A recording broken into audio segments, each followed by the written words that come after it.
અમદાવાદમાં રથયાત્રાને લઈ હવે ગણતરીના દિવસો બાકી છે ત્યારે પ્રશાસને તૈયારીઓ શરૂ કરી। ચાલુ વર્ષે રથયાત્રાના રૂટ પર એએમસીના કર્મચારીઓ અને પોલીસ સ્ટાફ હાજર રહેશે।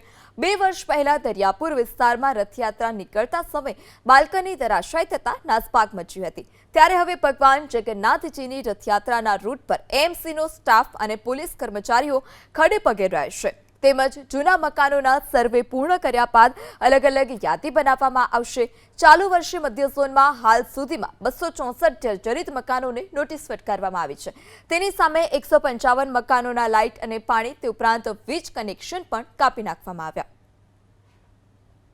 નગરપાલિકા દ્વારા રથયાત્રાના રૂટમાં ખાડિયા, દરિયાપુર, જમાલપુર તેની અંદર આવેલા ભયજનક મકાનોનો સર્વેસ કરવામાં આવ્યો છે। આવા જે ભયજનક મકાનો હશે તેની ઉતારવાની કામગીરી પણ ચાલુ છે। તદુપરાંત આપણે વાત કરીએ કે જે મકાનોની અંદર આવા ભયજનક છે, જે લિફ્ટેડ યાદીમાં છે, તેના ઉપર કોર્પોરેશનનો કર્મચારી, તદુપરાંત તેના પર બેનર અને પોલીસના જવાનોને પણ ઊભા રાખવામાં આવશે।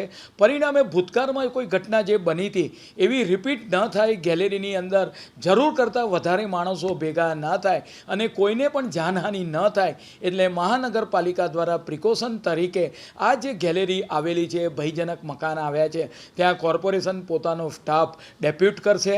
તદુપરાંત ત્યાં આગળ પોલીસના જવાનોને પણ હાજર રાખવામાં આવશે।